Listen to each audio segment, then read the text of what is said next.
The champagne flute slipped. It wasn't the weight crystal's light if you've carried glass for a living. It was the sentence. Dad, I'm sorry, but you weren't invited. Go away. My daughter's voice cut the ballroom the way winter cuts a field firm. Unarguable. The glass hit marble and shattered into 1,000 points of light that pretended to be stars until the janitor reflexed in my hands. Started cataloging the mess. The music faltered and then pretended it hadn't. Heads turned as if pulled by the same string. Emily, said Small, not the voice that taught her to parallel park on a hill or how to tell if a dress was worth the hymn. It's your wedding. Dea came to congratulate you. You weren't supposed to come. She glanced toward the crowd first, then at me, behind her. A wall of imported roses, the Ecuadorians, glowed the way money makes flowers look like apology. The name, the Astoria On Center, glinted from a gold-engraved sign by the door. I'd paid the deposit for that name 3 months ago, and then the first installment. And then, when the florist threatened to pull her trucks because the balance hadn't posted, I'd driven down to her shop and handed her a cashier's check. I know how long everything here took to afford because I put myself last on every line item to make room for it. Michael appeared beside her. On paper, fiancé. In photographs, good jawline. In person, a man who had never had to learn how to pick up his own glass. His tuxedo fit the way invoices do when you don't see them. Mr. Clark, he said, mouth like a blade. There's been a misunderstanding. What misunderstanding? I asked. Because you have to make people say things out loud. When they rely on the room to carry subtext. He didn't answer. Emily did. This is a private family celebration, she said, voice pitched to spare the edges of the guests and none of mine. Immediate family only. 28 years of bedtime stories, school plays, dance recitals, softball tournaments in towns with one diner, and the good syrup collapsed into that sentence like a bridge that had been cut at the wrong end. Paid for this wedding, Emily? It came out flat, like a statement of inventory. Buy risotto, imported roses, chair rentals, 10-piece band that insisted on a rider that included silk ties for their trumpets. It was a fact, not a fix. Her face tightened a half-inch. The women behind her made that glittering sound people make when they don't want to be responsible for the noise. It fit the chandelier. Dad, please, she whispered, a plea for the scene to end, not for me to stay. She stepped back, and the satin rustled like a smaller, more expensive version of winter. I was still holding the gift I'd wrapped myself. It wasn't flashy. A cedar box with a hinge I had sanded smooth and oiled. Kind of thing a person who makes a living with his hands makes for the person who taught him that grip is good but kindness is better. Inside, a letter I'd written the night before, and the recipe card for her mother's Sunday sauce in Linda's handwriting. Some things don't belong under registries, Mr. Clark, Michael said. Palm up in a gesture that belongs to men who practice charm like a sport. We appreciate everything you've done, really, but we have a head count. The planner was very clear. This is awkward. A head count. I looked past them because looking only at them was going to make my mouth say a thing I wouldn't be able to take back. White chairs, tall vases, with polished branches that had never known wind. Waiters in black shirts moving like chess pieces. A bar with a line. A cake with 6 layers. Sign-in table with a photograph from somewhere in fall that I had not been invited to and, at least this time, had not paid for. On the far wall, Emily and Michael floated in soft, light a faux cursive machine programmed to tell a room how to feel. Dad, Emily said again, and the second word was smaller. I looked at my daughter and counted 10 freckles. Nobody here knew about. And the scar on her chin from when she fell off a bike at 9 and refused to cry until she got home.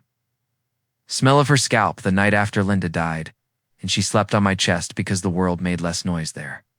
Okay, I said, because sometimes love doesn't indulge itself. May you both be happy. I meant it, and I didn't, and both can be true. I turned. I walked. I did not look back at the roses or at the planner whose shoulders told me. He would be typing an email about this later to the kind of list that lives to read emails about weddings. That almost went wrong and then didn't. The air outside the Astoria was different as even downwind of the river. The valet had a face like he'd practiced it in a mirror. I tipped him anyway. The gift box weighed less than it should have. I put it on the passenger seat of my truck and sat there with my hand on the steering wheel the way old men do. When their hearts are learning new tricks. Linda's photo. She taped it to the visor the week before her chemo made taping things. Hard looked down at me with the expression she kept for the kids' recitals when they tried to sing too loud. Daniel, it said without moving, breathe. I breathed. I didn't put the key in the ignition. I pulled my phone from my pocket and tapped Clark Services, the faked name the catering companies use for me. Oh. When they want their seasonal tents set up with ladders that don't wobble. I've run a small contractor business out of 100 kitchens since '95 in Cincinnati. If you need something heavy moved for a wedding, our number ends up on the napkin by your phone. I know the backs of these ballrooms better than their managers do. I also know where the contracts live and who holds the signatures. I didn't get revenge. Got my house in order. The banker answered on the second ring. Rita, I said. Me. You're about to get 3 charge freeze requests from event vendors. Don't approve them. Mr. Clark, she said. And it's funny how your name can sound like an emergency and like help at once. Are you sure? More sure than I've been all day? I read her the last 4 of the card I used for the deposit on the chairs. The standfast on the cash bar, the emergency authorization for the band's sound equipment. Pause everything from Astoria Event Holdings, Cincy Chairco, Platinum Pour, and Silver Sound. Call me back if anyone swears. Oh? She didn't ask why. Good bankers or half-priests. I called my insurance broker. Event liability policies are a funny thing. They live in the drawer where people put warranties. I had bought one because venues pretend their insurance is big enough for everyone, and it never is. Cancel the special event policy on file for the Astoria Clark Whitfield wedding. Effective immediately, I said. Do not name the venue additional insured. Send them notice. Daniel, Eli said, and he has never used my first name. On the phone, that will complicate things for them. It will keep them from serving alcohol without a net, I said. If they want to pour, they can find a new policy in the next 30 minutes. I called the florist, Renee. I said, because I know her coffee order and the names of her delivery guys, do not release the bridal toss bouquet. You'll have a signed acceptance for the contract in your inbox by close of business. The check faces are yours again after 10. You don't want money back? She asked. I want dignity, I said, and my vases. I texted the band. Leader, we're done. Pack invoiced me for time. Bands like to leap to indignation, and this one did in 3 animated bubbles, and then didn't because I've paid them twice when other people promised to and didn't. I called my guy at the power company, not the office number, the personal one people pretend they don't have. Joe, I said. It's Clark. Astoria's kitchen is running off the temporary service from the Northwest panel I paid for. Last month, flip it at 4. Not the whole block. It's just the supplementary. That'll get me yelled at, he said mid-chew. Then don't, I said. I'll break down the temporary myself after. He sighed. You're a better man. Than me, I'm older. I hung up before he could tell me not to dismiss it. I sat. The quiet around the truck felt like a test I might pass this time. My thumb found the edge of Linda's recipe card in the box. I put the box back on the seat and drove around back to the service entrance because that's where men like me go when something needs fixing or breaking.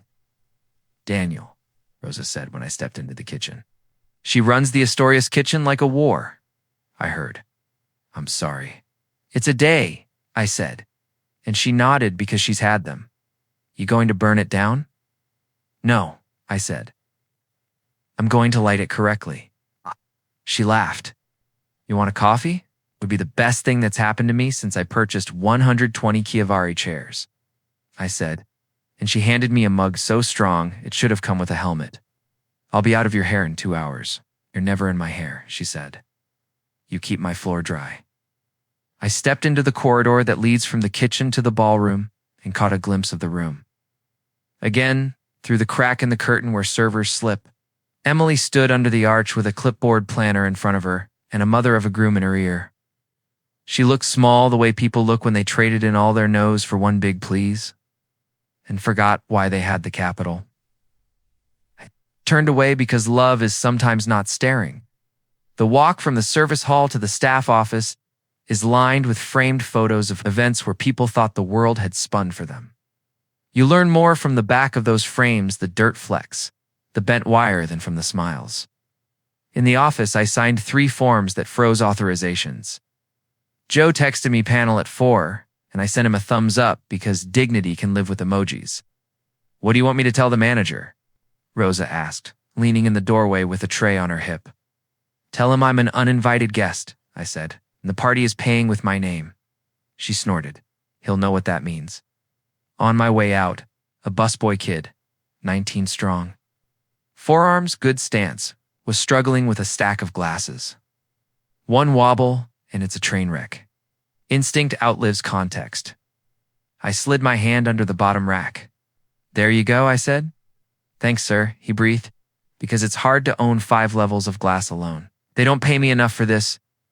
"They don't," I said, and that was the truest thing anyone had said all day. Outside, again, I put my phone on the dashboard and watched the time. 2:17 p.m., I could have stayed for the show. I could have parked across the street and pretended I needed to check a gauge. I could have hung around the hallway and listened for the fall of the first domino, the florist calling to say the tossed bouquet is locked in the truck, the band asking where the check writer is, the manager walking to the bar to yell that the liquor can't be poured without the certificate, the power in the kitchen sneezing at 4. But I have never liked the part where men watch their work burn. I drove to the river and sat with Linda's letter in my lap and my phone face down. I read what I'd written her. It wasn't elegy. It was the thing I would have said if she had been there to put her hand on my forearm and make it worse and better at the same time. "Linny, I have failed at knowing when to stop paying for things that break us. Forgive me for not teaching our girl, that money is not love. I'm starting now. The roses are pretty. The floor is cold. If you can sit with me while I do a hard thing without being a hero about it." -D. At 3:55, Rita called. "They tried to process final payment on chairs," she said. Declined. "The manager called me unprofessional. I told him to call you. He'll be busy at 4, I said. And she didn't laugh because she goes to church. At 4:02, Joe texted one word. Dropped. Then a second later, "You're a bastard."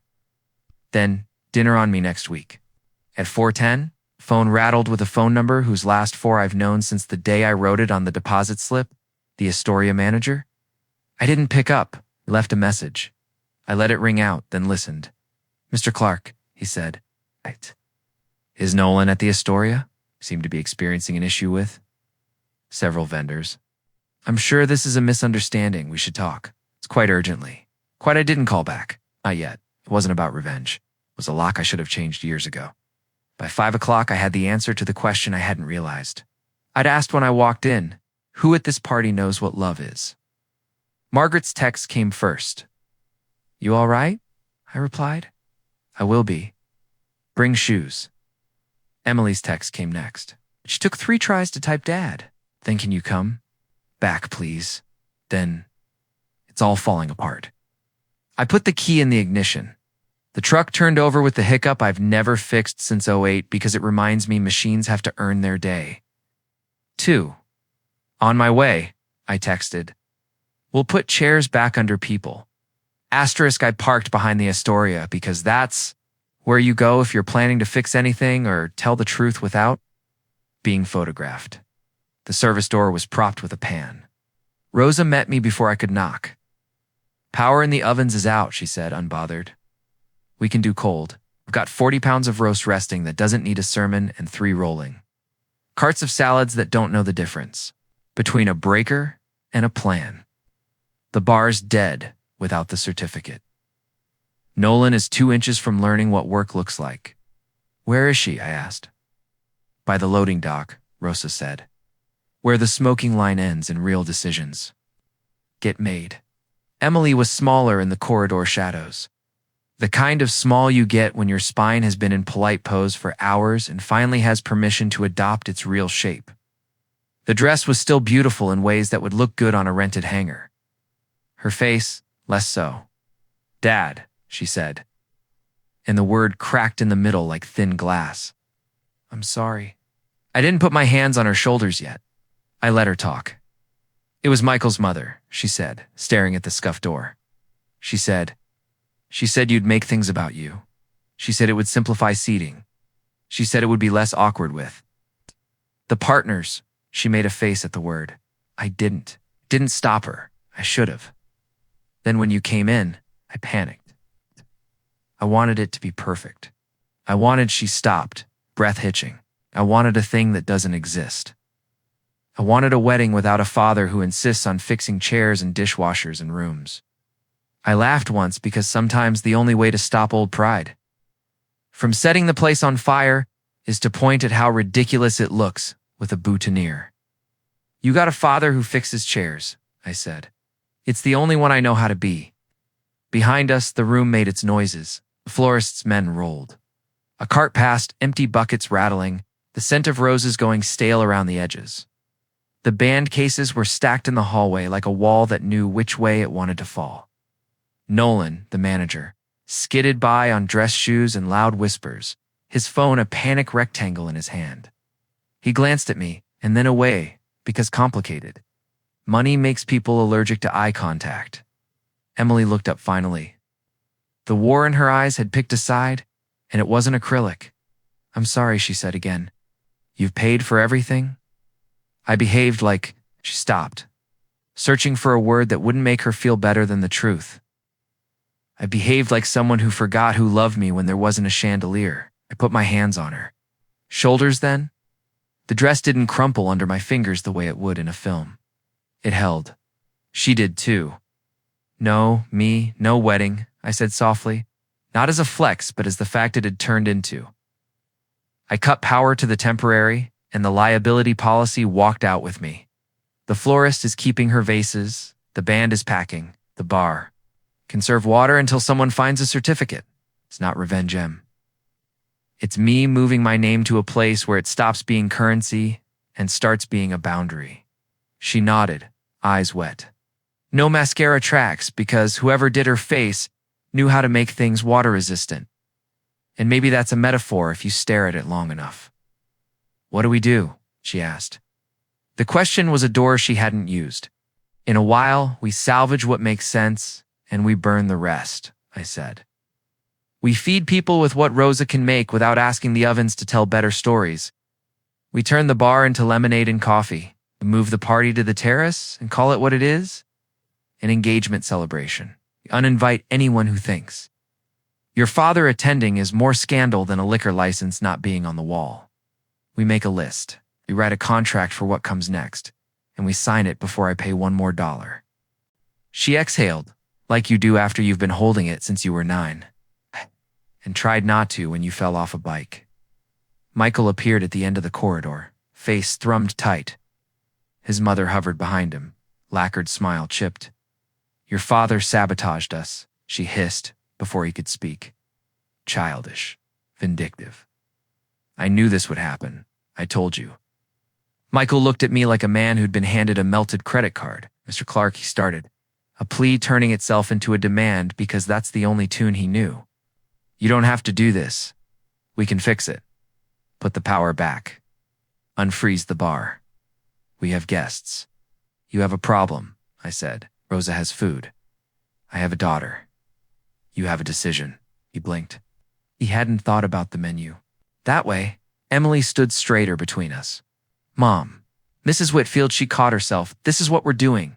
We're moving the party outside. We're not serving alcohol. We're not playing a 10-piece band. We're not saying vows today. We'll call it an engagement celebration. If that embarrasses you, you're welcome to go." The mother the groomed the woman whose name had been on the email threads with floral budgets. I paid anyway, went a deliberate shade of pink and opened her mouth.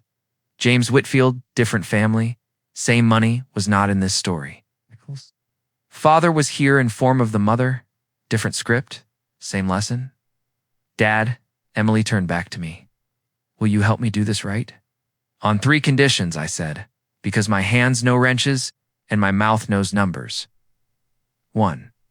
You write a letter, not for the internet, for me. An apology that owns what you did and a promise you're willing to keep. 2. You talk to Rosa like she runs the place. Because she does. 3. We set new rules about money. My name is no longer a lever. If I pay another bill, it will never again be used to exclude me. Yes, she said instantly. And I believed her instantly because tone lives under words. And hers had changed. Nolan skidded back into the hallway, stopped at the sight of me and Emily, and tried a professional smile on a day that wanted something else. Mr. Clark, he said, making his voice soothe before he knew what he was saying. There's been a go talk to Rosa, I said. Ask her what she can serve cold to 140 people. Then find a rental company that can. Bring you 4 dozen old-fashioned glass dispensers and 500 paper cups in the next 30 minutes. Lemonade, tea, water, coffee, period. Tell the band to leave. Ask the DJ to bring a battery-powered speaker for a playlist. It's not a wedding. It's lunch with a promise. He blinked in relief. The relief men who had been given a problem when they were expecting a performance always wear. Yes, sir, he said. Michael watched me give someone else orders and looked confused because he'd assumed that was his job by birthright. He tried one more indignation. You can't just cut the power. Can, if I paid for the panel, I said. And if I don't want to sponsor a bar that tells me my name means nothing? You want a drink? Call my insurance broker. It doesn't work weekends. The florist rolled another cart past. Vases gone, the branches suddenly on us without glass. To pretend for them, we walked out to the terrace. I stood where the band would have stood and clapped my hands once. The room looked at me because men in shirt sleeves clapping always make rooms look at them. Ladies and gentlemen, said, there's been a change of plans. Lunch is on the terrace. Drinks are lemonade and coffee. Music is what you brought. In your mouths, there will be no ceremony today. There'll be food. There'll be dancing if you want to do it without a horn section. If that feels beneath you, the valet has your car. There was a beat where money considered being offended, and then, in a decent majority of people, humanity decided it wanted a sandwich. Rosa lined 2 8-foot tables with platters of things that do not care. About breaker panels, beef big enough. For sandwiches stacked on rolls, salads that were more vegetables than mayo, fruit, cheese, bread. The staff moved like they'd been rescued from a script and given work. People who were hungry ate. People who were thirsty drank. People who had come to be seen had to figure out how to be present. Michael's mother sat in a corner and counted guests like it would bruise me. She approached Emily once with an apology that included the word but and learned, from my daughter, that an apology with a conjunction is not one. She left early, which was the kindness of the day she didn't mean to give. Michael hovered, said his apologies to the people who needed to hear them, and learned he's better at lifting platters than making speeches. Because platters don't ask you to understand yourself. At some point in the lull between the line and the second wave, I set the cedar box on a table in the shade and moved my chair to it. Emily sat. I opened the lid. The smell of oil and wood opened with it. I handed her Linda's recipe card. She wrote it down when you were 6, I said. Why did you to have it when you cooked for someone who didn't know what sauce? It's supposed to taste like Sundays. Like patience. It's like someone stirring while someone else sets a table. Emily looked at the card and let tears fall on the oil finish the way weather falls on fences and makes them what they're supposed to be. I forgot, she said in a voice only the card in the box and I could hear. I forgot whose name was on my childhood. You remember now, I said? That's enough for today. By 6, the terraces had emptied. People who matter stayed Margaret with her shoes off. 2 of the groomsmen with their jackets used as blankets for kids who had joined without RSVPs. 3 of Emily's real friends who had ditched heels for. Sensen didn't want the day to end in a room that had learned a new trick. We went back inside through the back. I found Nolan in the office with a face like a man who'd been told there is life after lists. Invoice me for staff hours. And food, I said. Not for the band. Not for the bar. The chair's Cincy Chair Co. can talk to Rita on Monday. Don't buy anything you can't pay for without my name on it. I will not see one note on my account about incidentals. He nodded, like his head was connected to the right part of his body for once. Rosa runs this place, he said, like a man discovering the moon. I'm going to listen to her now. You're late to the party, I said. Show up on time tomorrow. In the kitchen, I shook Rosa's hand. You saved my daughter, I said. Rare thing you get to put on a resume. She shrugged one shoulder. I fed a room, she said. My job. Yours was harder. I went home tired. The way you're supposed to be tired. When you've earned it. I put the cedar box on the kitchen table under the lemon magnet. Emily texted me a photo at 9:14 p.m., her in pajamas. Recipe card propped in a little stand, eyes red and happy, hair pulled back, Michael washing a bowl in the background, like a man who has learned where the soap lives. I poured a small bourbon the doctor will forgive me sat. Started writing the contract. I didn't print it from the internet. Put it in my hand on the yellow pad because that's where respect starts. Emily and Daniel. Family contract a wedding as a ceremony, not a debt instrument. Nobody who pays gets to uninvite a parent. Money. From me will be paid on paper for things that matter without shame. Money is not leverage. It's a tool. You will apologize to your staff before you post your photos. Emily underlined that one the next day and wrote, done, if you choose to. Marry Michael, he will sign his own contract with his mother, not with me. His job is to pull a chair, not a string. Sunday sauce, at least once a month. Linda's recipe, stirring, is part of the vow. If we do this again, it'll be in a room that doesn't need acrylic to know names. I set down the pen, the house hummed. The fridge clicked on as if it had been waiting to endorse the page. I taped the contract under the lemon magnet and went to bed. 2 weeks later, we had a wedding. Not at the Astoria, the park where the city pretended not to care who you were as long as you cleaned up.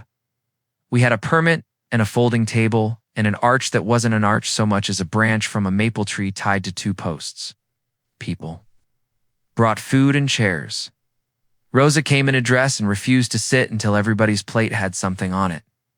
The bouquet smelled like the grocery store in sunlight, and I liked that better. Emily walked down the path with Margaret on her arm. Because you don't have to do things the way catalogs tell you, you have to do them the way your heart recognizes. We stood under a tree I'd watched grow over 20 years. Michael said vows I believed because they were smaller than his pride and bigger than his mouth. He did not promise, never. I promise when I forget. Remind me, and I will not. Resent you for it. The guests were the ones who apologized to me before they congratulated her. At the front, there was a chair for Linda and one for me. Nobody pulled either away. Someone pulled mine out. I sat. It held. After we ate pasta that had simmered in a sauce made from a card in my daughter's kitchen on a night she needed it. The flowers wilted proper, the way flowers do when they're honest. We danced to a speaker that didn't need to be plugged into a policy. The contract under the lemon magnet didn't buzz the way paper sometimes does when it knows it matters. It just hung there, ink drying without fanfare, part of a room. We cleaned up. We went home. And in the house that had learned that no wedding wasn't a threat but a boundary, I slept. Monday wore the kind of light that makes even unpaid invoices look handleable. The phone started before coffee. Rita first. Morning, Mr. Clark. Chairs were attempted again at 8:01. Declined. Manager sent me a paragraph with 4 adjectives and 0 numbers. I told him to try noon. Tell him to try Rosa, I said. And send me the final staff hours when you get them. No band. No bar. Food and dishwashing only. Copy, she said. Also, someone from Cincy Chair left a voicemail singing your praises. It felt wrong in my ears, so I'm telling you. The band leader left a message that sounded like a saxophone in a tux, leaning against a lamppost. Mr. Clark, I wanted to say, thank you. You've paid us when others forgot, packed without a scene. Want to keep us in mind when you want cheap brass. In better manners. I texted him back. You took the hint and voiced me for call time. He sent a laughing emoji and a PDF by noon. Renee, the florist. Called from her van in the Astoria loading dock with the clink of vases wobbling into foam. They're not getting my checks, she said, satisfied. Tell your daughter cold. Greens are gorgeous in sunlight. Those Ecuadorians were silly anyway. Send Emily a bill for 1 bridal toss, I said. We owe you one. You didn't get to hand to a room. She lowered her voice. She came out and said, "I'm sorry. Not but, bought me a coffee out of the wedding budget." That's new. I like it. Joe texted a photo of the panel he'd dropped, breaker switch taped down with a note. "Do not touch paperwork. Good man," he added. "You owe me meatloaf." Clock. Eli from insurance. Clock.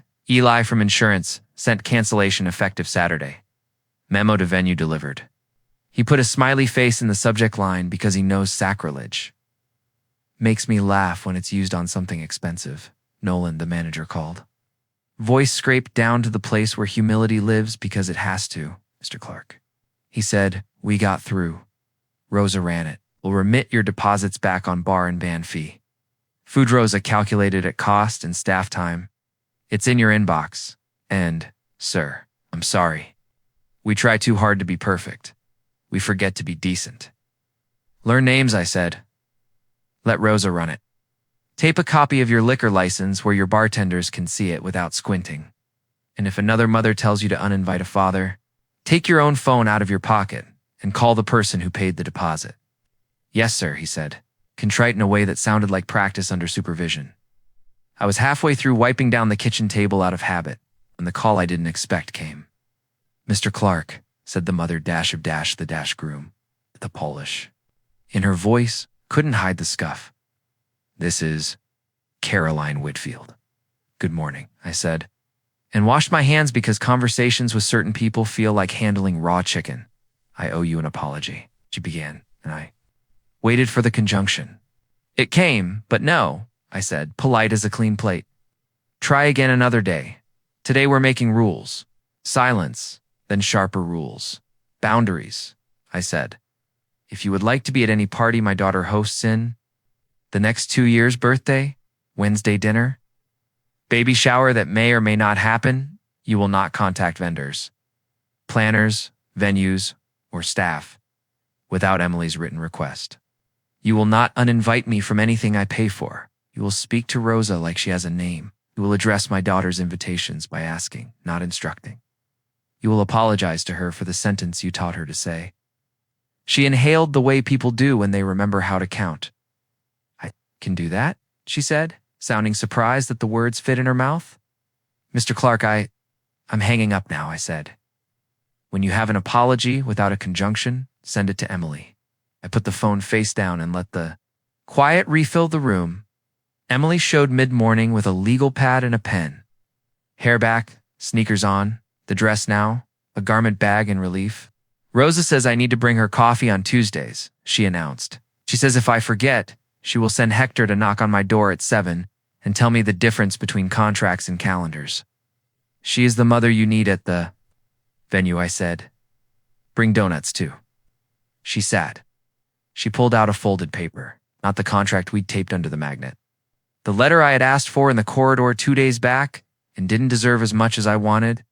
"Read it to me," thought. Partly because I like hearing her voice steady on purpose. She did. "Dad, I tried to buy a day without you because I was afraid you would make it about you. I forgot you made me. I forgot your name was on my childhood. I forgot the smell of Sunday sauce and the feel of your hands lifting me high enough to see the world correctly. I told you to go away from a room you paid for. I'm sorry, no, but here's what I will do with that. Sorry. I will speak your name with gratitude first, not embarrassment last. I will never again let money be a lever that moves you out of my life. I will write a check before. I write an email when I forget what please sounds like to people who carry trays.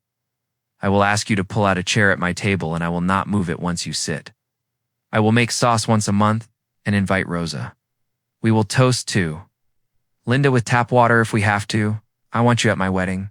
I want you at my Wednesday dinners. I want you in my house with your boots off and your recipe cards out. I want you to tell my husband kindly and without fury when he is becoming the kind of man who thinks jokes are power. If I forget, pull the breaker. Thank you for doing it when I deserved it least. Emily, I took a breath. Like it had permission. I nodded because nods are sometimes the least you can do and the most. Where do you want to keep it? She asked. In the cedar box, I said, next to your mother's card. And a copy under the magnet. so it gets steam and life on it. We slipped the letter into the box together, made a dry note against the wood that sounded a little like a new hinge settling. I taped a copy under the magnet, edges rounded the week after they always do. Coffee splashes waiting their turn. Michael stepped in with 2 cups of coffee and a face like he'd slept on a couch on purpose. Rosa says lemonade and coffee taste better when you earn them, he said, which was a quote I knew came with an eyebrow. Put 1 cup on the table, reached for the chair rule beside the lemon magnet, read it the way a man does when he's learning lines for once, and nodded. There's one more line, he said. Shoes, shoes, I asked. Rosa wrote it on a sticky note and slapped it on Nolan's desk this morning, he said. Line item, kitchen shoes. Half the staff wears soles that would make OSHA twitch. I asked Nolan to allocate. He made a face. So I called James. He said the fund doesn't need names to pay for dignity. I'll write it, I said. Already reaching for the checkbook? No, Emily said, hand on mine. We will. We split it, her and Michael, with a number that pinched me, with a number that didn't. We made the check out to Astoria. Kitchen footwear, Rosa's line, 'cause sometimes a line item deserves promotion. I walked the envelope to the Astoria myself because some things you don't mail. Rosa met me in the kitchen, wiped her hands on her apron, eyed the check, rolled her lips inward like she didn't want to smile yet. Nan slips. Steel toe for Hector because he refuses to believe in gravity, she said, penciling on the back of a delivery slip. Ankles for Monique, soles for everyone over 30, socks for the new kid who pretends he understands the difference between a wet floor and a floor that looks wet. Put yourself on there, I said. I did first, she said. Early good. I would have yelled if she hadn't, on the way out. Nolan stopped me by the door, hair flatter than on Saturday, eyes less loud. Mr. Clark, he said, thank you for not letting me wreck your daughter's day completely. You didn't, I said. She and Rosa saved what was worth saving. Try to deserve them now. He nodded. We're adding a line to the contract, he said, sheepish. About uninviting family, it will say don't. In better words, don't is a good word, I said. Use it more. At home, a text from an unknown number pushed itself through the quiet. Mr. Clark, this is Brian, groomsman in the blue tie, who laughed like a hyena and then wanted to take it back with my whole body. I came to bring chairs back from the park yesterday, and Margaret gave me your number. I wanted to say I'm sorry, no, but I have a father. He would have killed me. He also would have laughed. I am trying to be the son you would not kick. Out of a room, do you need a hand on Tuesdays? I have to. They're dumb but strong. B.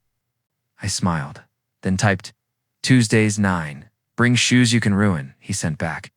I have a pair. The mail came at 3. In it, a square envelope with too much cursive. I braced for acrylic and got sincerity I did not deserve. Ally Whitfield's Handwriting had turned into something like honesty. Mr. Clark, I have excuses. I won't hand them to you. I taught my son that rooms bend for him. You taught him that floors bite. Thank you for doing the hard part. I am sorry, no, but I will not contact vendors. I will not uninvite a father. I will not approach a kitchen without learning a name. If I forget, hang up on me. Carol and I set it next to Emily's under the magnet because kitchens are. Where paper becomes part of the room, the lemon held. The tape lifted, and I pressed it down again, because that, too, is what you do. That evening, I took Meatloaf to Joe and his wife and sat on their back step while he put ketchup on a part of the slice that did not need it.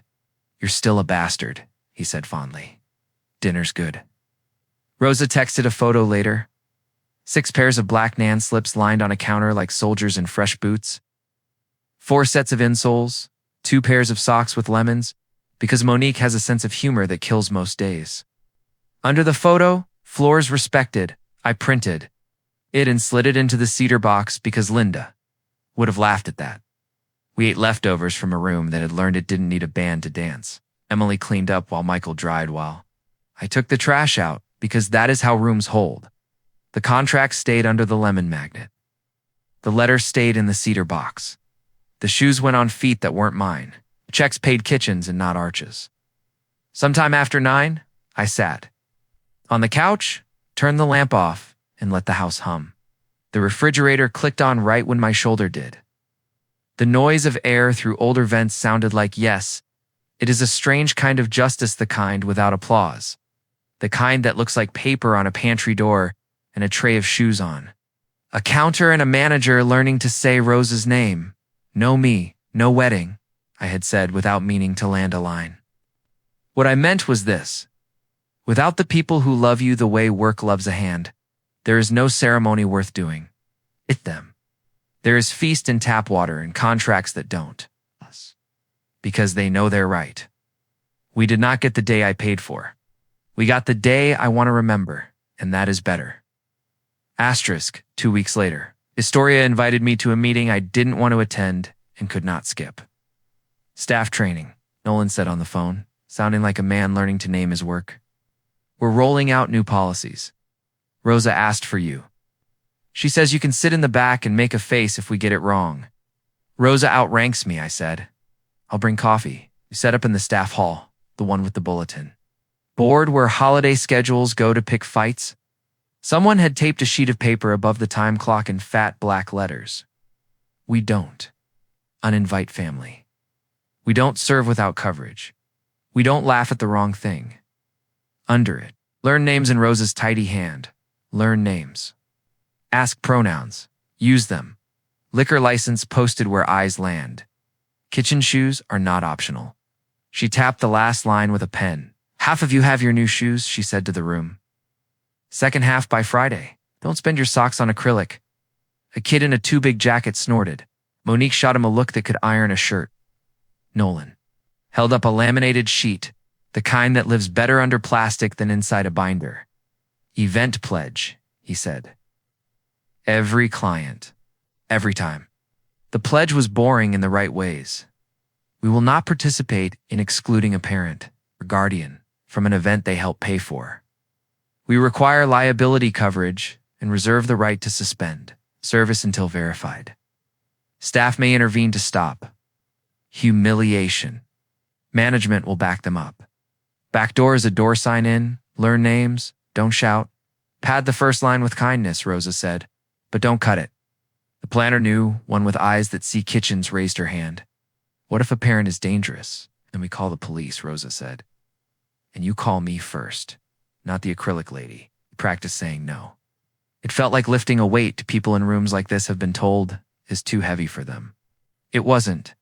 Monique led a role play where she said, we don't do that here 5 times with 5 different faces. The kid in the jacket tried it. It fit. After I left a check with Rosa for staff shoes round 2. She didn't look at the number. She said, thank you, and then you're staying, right? As if my presence was as useful as money on a day where rooms were learning a new trick. Wednesday dinners stuck. The first was messy as all firsts should be. Emily oversalted the garlic bread. Michael grated 3 knuckles on the cheap side of a box grater and learned a dish towel trick. I sat at the table and kept my mouth out of the soup and my hands out of their drawers. We set small rules. No phones in reach. The lemon magnet held a basket 3. How was your day? Questions before anyone touches dessert. Sauce. Simmered, not boiled. Stirring is not optional. On the second Wednesday, Emily did a thing that made me stupidly proud. She handed Michael a list and the keys. Grocery, she said, and he went without an argument and came back with beans and the wrong bread and a story about a cashier who refused to take a coupon and then did because he asked nicely. He put the receipt on the fridge and underlined the line that said lemons. I didn't have to explain why that mattered. Caroline called once between Wednesdays. I'm taking a class, she said without preamble, on staff management, the good kind. Monique sent me a link. I brought donuts to the kitchen last week and the chef yelled at me for bringing sugar. I told him his staff asked for them. I think, she paused, shocking me slightly. I was the problem. You're starting now, I said. Bring coffee. Next time? Ask one name before you put a lid on it.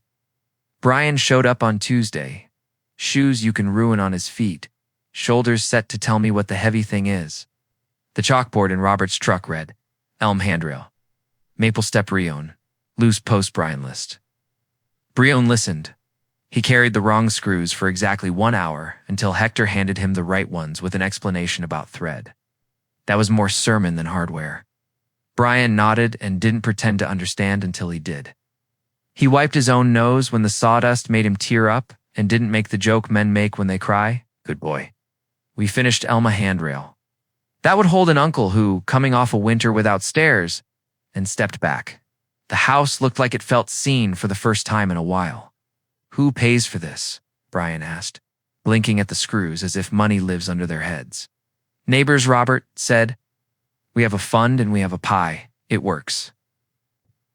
Backdoor fund wasn't a fund on paper at first. It was a shoe line and a we don't do that here pledge. By October, it lived in 2 places. A lockbox in Rosa's office marked coffee, shoes, emergencies. And a page on Sycamore and Maple's tiny website with a button that said, you know what? This is use it. No press, no whispers. Became the way vendors fixed the gap between a schedule and a person. Emily started writing thank you notes to kitchens. Not just the Astoria. The city has a dozen rooms where roses and acrylic go to preen. She wrote to all their back doors. We see you, the note said in her crooked cursive. You saved us when we deserved it least. You'll never be invisible. To us again, she hand-delivered half. The other half I put in mailboxes I shouldn't have access to. Have anyway. Because men who have fixed dishwashers at 2 a.m. leave with more than paid invoices. Renee. Off a bouquet of cheap sunflowers and said, here, and refused to let Emily pay. You bought me coffee, it converted? That's enough. Joe got meatloaf.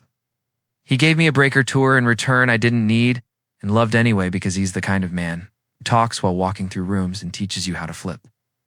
A thing back on without getting yelled at later, Nolan called with a surprise. We put the pledge in our client packet, he said. First 2 couples didn't blink.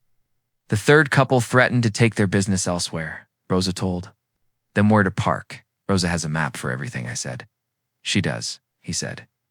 Also, we're starting a thing called Server's Shoes. A line on the invoice. With an explanation. It's voluntary. I want to feel bad that money solves this. I don't. The first bride circled it and added 100. I cried in an office. Hate. The Monday after the new wedding, I sat with the cedar box and the letters and a check. I wanted to write more than any check in my life and less than any story it could attract. I wrote a check to Rosa Reyes Kitchen Fund with backdoor shoes, breakers, coffee, and the memo. I stapled a sticky note to it because you can trust Rosa with cash, but she'll fight you for every penny spent, the note said. Use. This when the budget says later and the floor says now. Don't make me know. Tell me at Christmas if you feel like it. D. She texted a photo in December of a pair of boots under a metal table with this caption, Monique asked. For steel toes? She got them. Stop writing me checks unless you mean to make me cry. She had a lemon sticker on her phone case. I cried in a kitchen I love. Michael's contract with his mother became reality, often humor. Emily sat between them twice and pushed a piece of paper and a pen to the side of the person with the lip gloss and said, sign here. No vendors without me. Carolyn signed with an eye roll she had aimed at herself, which is the first time I've seen someone aim it properly, progress somewhere in there. I met with 2 other venue managers, one at a hotel that thinks chandeliers are policy, and one at a restored barn that believes rustic is an excuse to forget fire codes. We sat at staff tables with coffee spiked with exhaustion and wrote their version of the pledge. We printed it. We taped it behind bars and next to staff doors and on the inside of office cabinets, so the words fell out on someone every time they looked for a stapler. The Monday after that, a kid in a vest at the barn stopped a groomsman from trying to reenact a YouTube prank with a chair. We don't do that here, he said, and pointed to a laminated sheet. The groomsman laughed for about half a second and then realized he wasn't starring in a video anyone wanted to see. Found the dance floor and did the electric slide badly and no one got a concussion. The cedar box.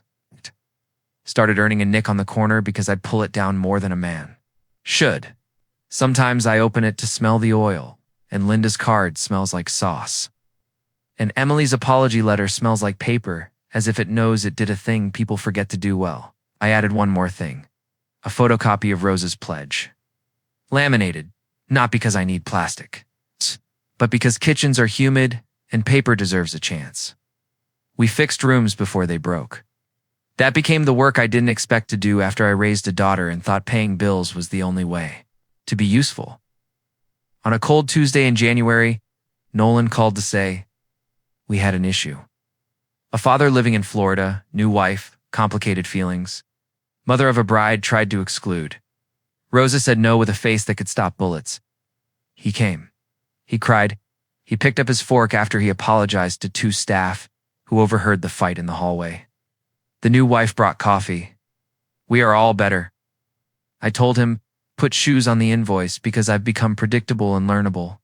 At once, in February, Rosa had a line on her whiteboard that made me laugh when I saw it on a kitchen walkthrough. Backdoor fund. Coffee, yes. Shoes, yes. Socks, yes. Bail, no. Acrylic, hell no. Rosa doesn't write hell lightly. I framed it with my eyes. On Emily and Michael's first anniversary, they didn't throw a party. They came over on a Wednesday with lemons and a cake. We ate pasta. Michael washed. Emily dried. I set the lids. Halfway through, she taped a new page under the lemon magnet. Wedding budget rule. Food, not spectacle. Staff, not signage. No line item that uninvites a parent. She signed it with a flourish Linda would have pretended not to love, Michael added, underneath shoes. In a smiley face I nearly forgave him for. We have less money now than we did when I thought I had to buy the world a centerpiece. We have more kitchen notes than any one room should. We have a list of staff names: Rosa, Monique, Hector, Nate. 2 kids named Ben and Benji and a Tuesday. Chalkboard that still gets wet when it rains and still gets read by whoever shows up. I don't know how long I have. No one does. When I go, the cedar box goes to Emily. The pledge goes with Rosa. The backdoor fund will outlive me if we've done this right. The staff shoes will wear out and get replaced because life is that way. Guests will laugh at the right things. And kitchens will keep those rooms honest. I know this, my daughter. Uninvited me from a room I paid for because she was scared to look the day in the face without a script. It took 2 hours for the day to teach her why that was a bad idea. It took 2 weeks to write it down. It will take the rest of our lives. To keep doing the boring thing that makes good rooms possible? No me, no wedding, I said. What I meant and learned was this. Know us. No room. We built us out of shoes, coffee, paper, under a lemon magnet.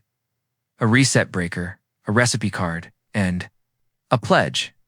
That's enough to keep a floor from getting the last word. It's enough to keep a chair where it belongs.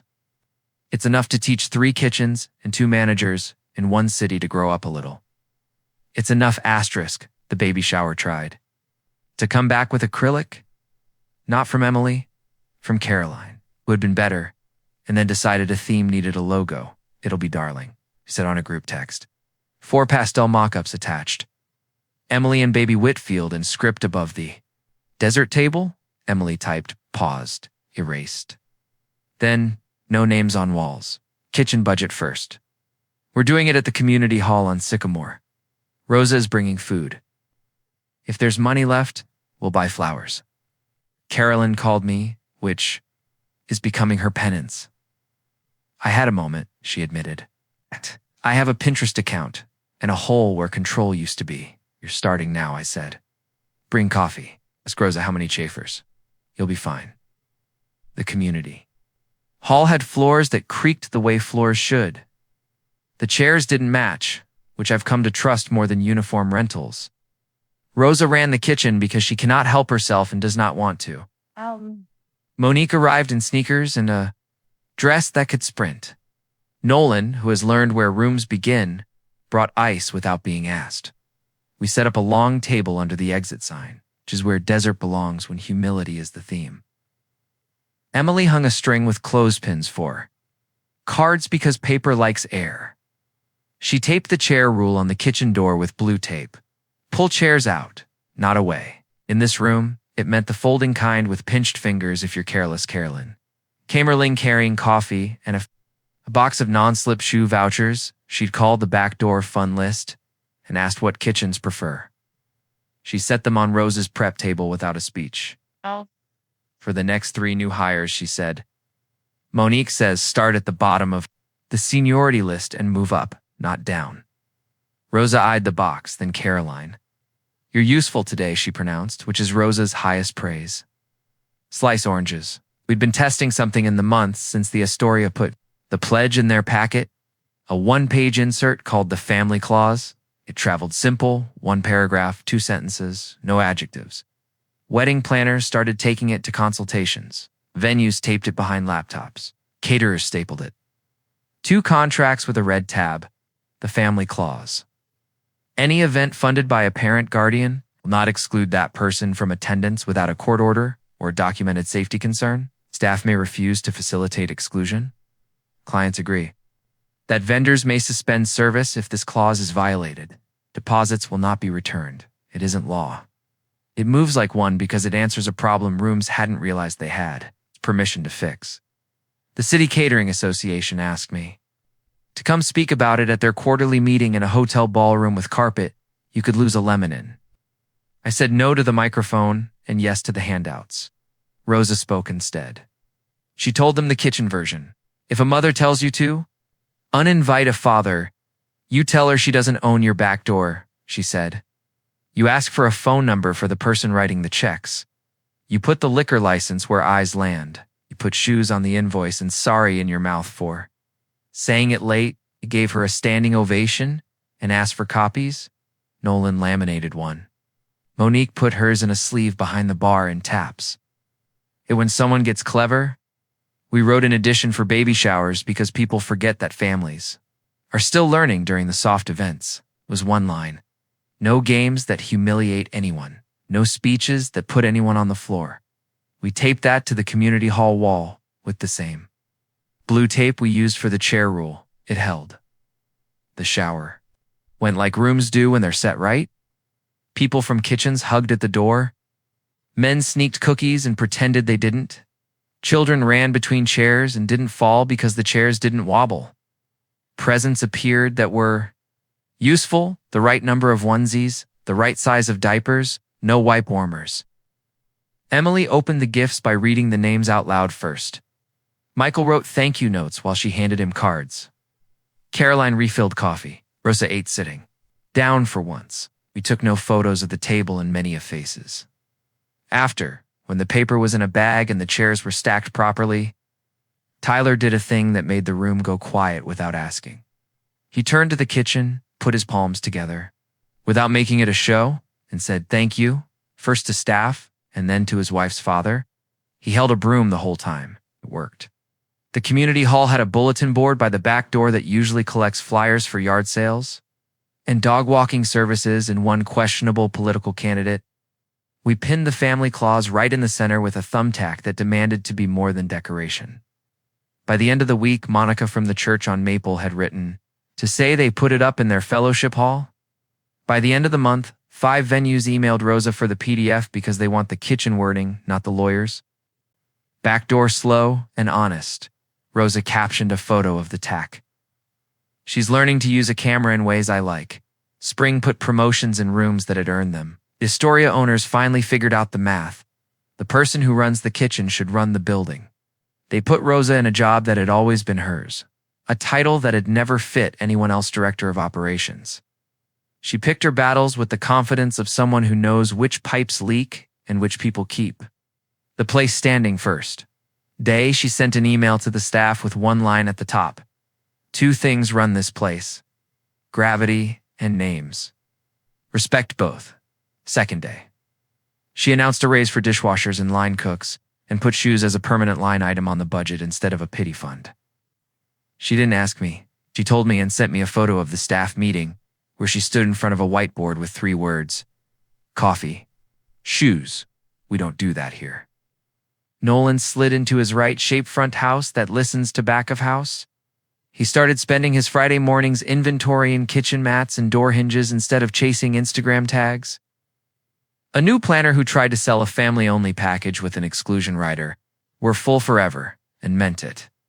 Renee did a thing that surprised none of us. She started her own backdoor vase exchange. She stopped buying glass from overseas and started swapping with other florists. Borrow, return, mend, repeat. She wrote a little plaque by her register that said, "Vases travel, kindness stays." The backdoor fund at the hall turned into a P.O. box with a ledger with more decimals than we need. We added a stool line to dozen anti-fatigue mats for bars that always pretend standing is easy.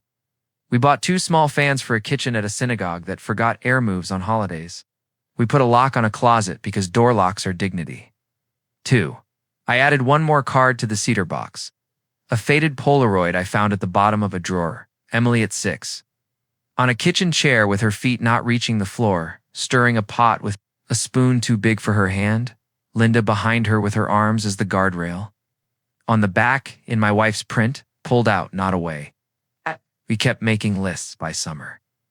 The Catering Association had turned the family clause. Went to a little blue card that they put in client packets with the liquor license copy. We did a workshop called Fixing Rooms Before They Break with 4 back doors represented. Rosa, Monique, Hector, and a preacher who has learned how to shut down toasts that want to turn into confessions. They taught a ballroom how to say, "We don't do that here," with soft voices and hard eyes. I took no notes and learned more than anyone. At home, Wednesday dinners became what marriages stand on. Sauce simmered, babies napped.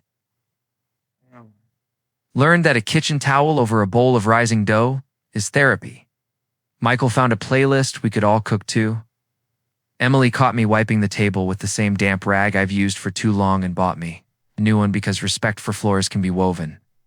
It hasn't been perfect. No room stays fixed without maintenance. Once, a cousin tried to bring acrylic to a memorial. Took it down.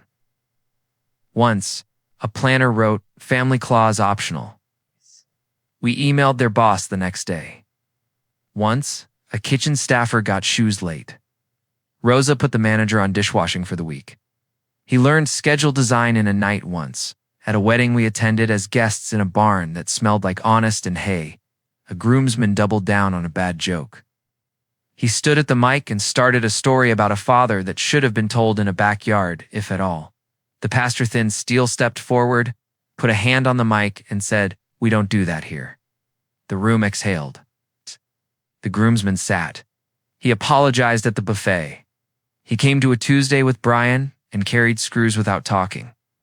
Time did what it does. It rubbed the sharp off the worst day and made it something we could use to keep our hands honest. Emily asked me a question 2 weeks before she went to the hospital to become a mother. "Write me 1 more rule," she said, tapping the lemon magnet as if it were a mirror.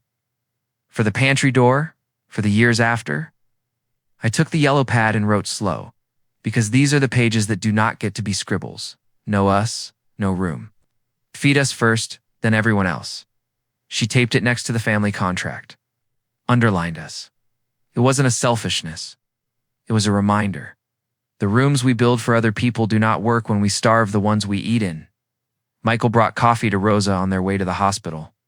He left a voucher on her desk for 2 more pairs of non-slips because habits are vows. Louis came in a morning like a lemon. He learned to grab a spoon and smack it on a pot with the joy of percussion. He also learned hand over hand at first how to pull out a chair. The first time he tried bold without spotting, the chair tipped, and he looked at me scandalized. I showed him the pin that locks the folding leg. Ow. He nodded like a foreman. We wrote pins in crayon under the chair rule because rules evolve. Once, because this is what life is. Not linear, we had to use the breaker again, not at a venue. At a family dinner where someone came late and mean, Michael's uncle decided to hold forth. He told a story about real men and soft boys. "Stop," Emily said. "We don't do that here." When he didn't, I stood and flipped the light switch off. Then on, then off. 3 beats. "What are you doing?" He snapped. "Showing you where you are?" I said. "A kitchen. A table. A room with a magnet that says you're welcome if you're kind." He left, mumbling something that will keep him warm at the wrong kind of bar. We put a plate of pasta in Tupperware and set it by the door because manners don't need permission. Took it. He didn't say thank you. We ate anyway, relief the main course. I don't know if our little insert in our shoes and our kitchen notes will outlive me.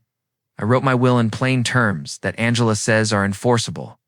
If you put my name on an invoice, you put my chair at the table. If you uninvite me with my money, the breaker drops and the clause eats your budget. The backdoor fund gets my last check and goes on without my temper because Rosa and Monique have better uses for silence and cash.